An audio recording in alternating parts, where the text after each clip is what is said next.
So guys, अगर आपको ऐसा लगता है ना कि आपने कोडी रोड्स का बेस्ट पार्ट देख लिया है, उनका बेस्ट रन आप ऑलरेडी देख चुके हो रेसलमेनिया 40 में, तो शायद अभी आपका दी अंडरटेकर से राब्ता नहीं हुआ। क्योंकि हुआ कुछ यूं कि क्रिस वैन को इंटरव्यू देते हुए दी अंडरटेकर ने कह दिया कि okay it's fine, Cody Rhodes अभी बहुत हाइप पर है, वो बहुत कुछ करने वाले हैं, वो एक फिनोमिनल जॉब कर रहे हैं एज अ चैंपियन। उनका बेबी फेस एकदम सबके सर चढ़कर बोल रहा है, एकदम धमाकेदार होने वाला है। But this is not it, क्योंकि मेरा मानना है कि अभी फ्यूचर में जब वो हील बनेंगे ना, तो शायद वो हर किसी को सरपास कर देंगे जो भी उनके सामने आएगा, और हम कोडी रोड्स का ग्रेटेस्ट रन तभी देखने को मिलेगा, और यही फ्यूचर भी है। वेल मिस्टर अंडरटेकर, आप अकेले नहीं हो जो ये सारी चीजें सोच रहे हो, क्योंकि खुद डब्ल्यूडब्ल्यूई ने भी इन चीजों को अपने दिल में और दिमाग में बिठा कर रखा है 2022 से, जब से वो कंपनी में आए हैं। बट टाइम नहीं मिल पाया उन्हें करने के लिए। बाकी आप वीडियो को एंड तक पूरा देखना अगर ये जानना चाहते हो कि जेकब फातू ने आने में इतना टाइम कैसे लगा दिया। एंड नाउ आप देख रहे हैं रेसलमैनिक्स एंड सब्सक्राइब करना तो बनता है। वेल देखो, एक बारी तो आपने सोचा ही होगा कि जब जेकब फातू को डब्ल्यूडब्ल्यूई ने अप्रैल में ही साइन कर लिया था रेसलमेनिया वीकेंड के चलते, फिर उन्होंने आने में इतनी देरी कैसे कर दी?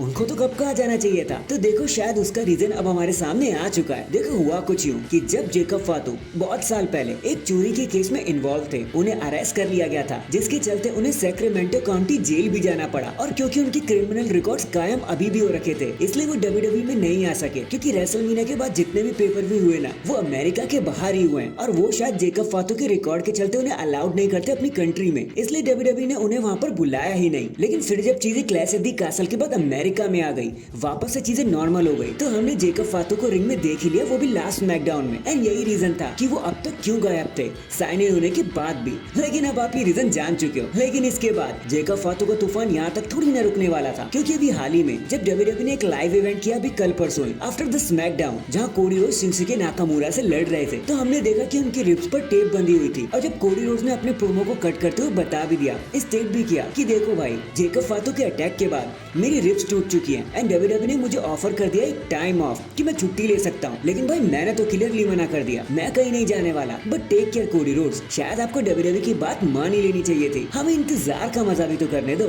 बाकी देखो, जैसा आपका मन हो। नेक्स्ट अगली खबर भी कोडी रोड्स को लेकर ही है, लेकिन ये चीज जरा सा आपका दिल तोड़ देगी। तो देखो, हुआ कुछ यूं कि जब हम जानते हैं कि कोडी रोड्स इंजर्ड हो चुके हैं, हम ये भी जानते हैं कि उन्हें मारा किसने। एंड अब क्योंकि सारी चीजें 100% क्लियर हो चुकी हैं, तो न्यूज ये सामने आ रही है कि हो सकता है ट्रिपल एच कोडी को फोर्स कर दे कि वो अपने टाइटल को रिलिंक्विश कर दे, ताकि उन्हें आराम भी मिल जाए और ब्लड लाइन की डोमिनेंस ऐसी कायम हो सके कि भाई जेकब के आते एक चैंपियन को बाहर हो जाना पड़ा। अब आई नो कि ये एक फारफेच स्टेटमेंट लग रहा है, बट अगर ऐसा सच में हो रहा है और ये एंगल डब्ल्यूडब्ल्यूई दिखा देगी, तो भाई साहब हार्ट ब्रेक हो जाएगा बहुत सारे लोगों का, खासकर कोडी रोड्स का, कि वो एक साल क्या 3-4 महीने भी चैंपियनशिप अपने पास नहीं रख पाए। बाकी लेट्स सी अब ये चीजें होती है या नहीं। एक रूमर था तो सोचा आपको बताता चलो, बट एक छोटी सी अपडेट और भी सुनते जाओ कि दी एक्सेवियर वुड्स को अब आपको कांग्रेचुलेशंस करना पड़ेगा, क्योंकि भैया जी उनके पूरे 20 साल कंप्लीट हो चुके हैं रेसलिंग यूनिवर्स में। सभी उन्हें बधाइयां दे रहे थे, तो मैंने सोचा हम भी दे देते हैं। एक अपडेट थी तो सोचा आपको बताता चलो। इन दी एंड अभी जोनाथन कोचमैन ने एक ऐसी बात बता दी जिससे स्टोन कोल्ड के फैन एकदम से हिल गए। तो देखो, हुआ कुछ यूं कि 2019 में जब स्टोन कोल्ड को एक अपीयरेंस देनी थी डब्ल्यूडब्ल्यूई में, तो वो बैक स्टेज में गए और उन्होंने जोनाथन कोचमैन से कहा कि भाई मुझे बहुत नर्वसनेस हो रही है, कहीं लोग मुझे भूल तो नहीं जाएंगे।